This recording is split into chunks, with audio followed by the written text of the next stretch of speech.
अगर आपके पास रंगीन कलरफुल सेवइयाँ पड़ी हैं और कुछ फ्रूट फ्रिज में रखे हैं, तो आज ही बनाएं ये शानदार रेसिपी। यकीन माने ये बनेगी इतनी लाजवाब कि हर कोई तारीफ किए बगैर ना रहेगा। ना ज़्यादा मेहनत ना ज़्यादा वक्त, बस थोड़ी सी मेहनत में ज़बरदस्त मज़ा। ऐसी क्रीमी फ्लेवर फुल कस्टर्ड सेवइयाँ आपने पहले कभी नहीं खाई होंगी। तो बिना टाइम वेस्ट किए चलते हैं वीडियो की तरफ। बिस्मिल्लाहिर्रहमानिर्रहीम। अस्सलाम वालेकुम। फ्राई पैन में पानी गर्म होने के बाद 1 कप सेवइयाँ का शामिल कर देंगे। 5 से 6 मिनट लगेंगे, ये अच्छे से गल जाएंगी। फिर इनको हमने स्टीनर कर लेना है और स्टीनर करने के बाद थोड़ा सा पानी ऊपर से गिरा देंगे ताकि इनका कलर निकल जाए।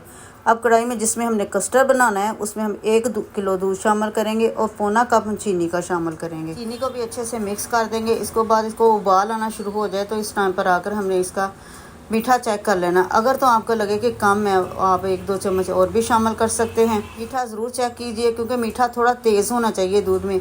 हमने कस्टर्ड भी शामिल करना और इसमें सेवइयाँ भी डाल ली हैं, इसलिए मीठा दूध में ज़रा तेज़ ही होना चाहिए। 1-2 उबाल आ चुके हैं दूध को। इस टाइम पर आकर 2 से 3 चम्मच मैंने लिए हैं वनीला कस्टर्ड के। उसमें पौना कप शामिल कर दिया है पानी शामिल करने का अच्छे से इसको मिक्स कर देंगे। अब क्या करना है, हमने इसको हिलाते जाना है और थोड़ा थोड़ा कस्टर्ड शामिल करते जाना है। एकदम से सारा शामिल नहीं करना वरना इसकी गुठलियाँ बन जाएंगी।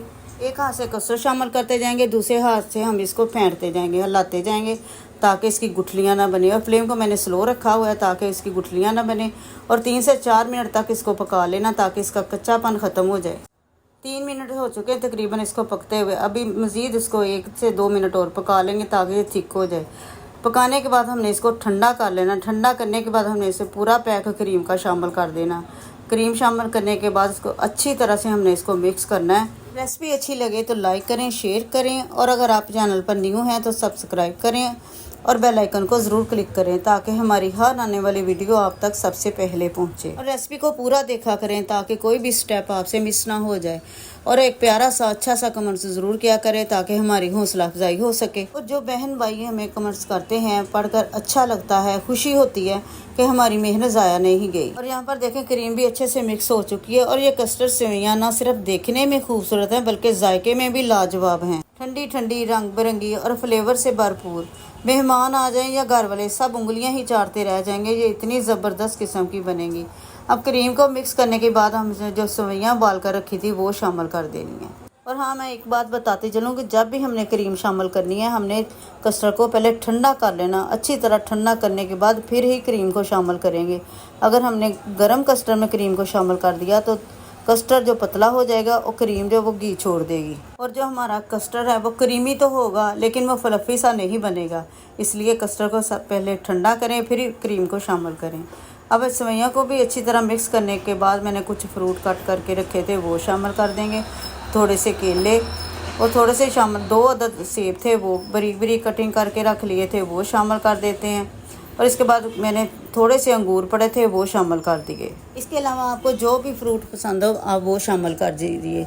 लेकिन फ्रूट की कटिंग जो हमने बारीक ही रखनी है, मोटी नहीं रखनी वरना कस्टर्ड खाने में मज़ा नहीं आएगा। अगर तो आपके घर में दावत हो या कोई मेहमान आ जाए तो ये मीठा ज़रूर बनाएं।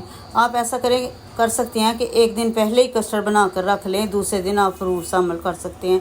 आपका टाइम भी बच जाएगा और मीठा भी अच्छा सा और प्यारा सा बन जाए। जब आप दूध में कस्टर्ड पकाएं तो अगर आपको पक जाए तो आपको लगे कि ये थोड़ा थिक हो गया तो आप दूध गर्म करके उबाल कर दूध और थोड़ा सा शामिल कर लीजिए। लेकिन मुझे थोड़ा सा थिक लग रहा था, मैंने दूध शामिल नहीं किया। मैं इसमें शामिल करूँगी फ्रूट कॉकटेल का वो जो पानी होता है वो शामिल करूँगी ताकि इसका फ्लेवर है बहुत ही ज़बरदस्त किस्म का हो जाए। ये नहीं कि एक बोल में सारे का सारा फ्रूट कॉकटेल का जो पानी है वो सारे का सारा शामिल कर दें। मैंने सिर्फ 2 से 3 चम्मच इसमें शामिल किया है, ज़्यादा शामिल नहीं करना। पानी शामिल करने के बाद एक मरतबा फिर इसको अच्छे से मिक्स कर लें। माशाल्लाह हमारी कस्टर्ड सेवइयाँ तैयार हो चुकी हैं। अब इसको मज़ीद खूबसूरत बनाने के लिए अच्छी तरह मिक्स करने के बाद मिक्स फ्रूट के ऊपर गार्निश कर देते हैं। ये एक ऐसी मिठास है जो गर्मी में भी ठंडा का एहसास दिलाए। देखा ना कितना आसान था ये रंगों भरा मीठा। हर नवाले में फ्रूट का जायका और हर चम्मच में ठंडक का एहसास। ऐसा लगता है जैसे मिठास के साथ खुशबू भी दिल में उतर रही हो। अब जब भी घर में सेवइयाँ और फ्रूट होंगे बस यही रेसिपी याद आएगी। इतनी मज़ेदार कि एक बार बनाई तो बार बार बनाने को दिल करेगा। घर वाले भी कहेंगे आज फिर वही मीठा बनाओ। ये है वो मीठा जो दिल को भी खुश कर दे और गर्मी को भी भगा दे। अल्लाह ताला आप सबको खुश रखे और हर दुख से परेशानी से महफूज फरमाए। जो भी ये वीडियो देख रहा है अल्लाह इसके दिल की हर नेक ख्वाहिश पूरी करे। अल्लाह पाक हमारे घरों में सुकून, बरकत और रहमतें नाज़िल फरमाए। अल्लाह हाफिज़।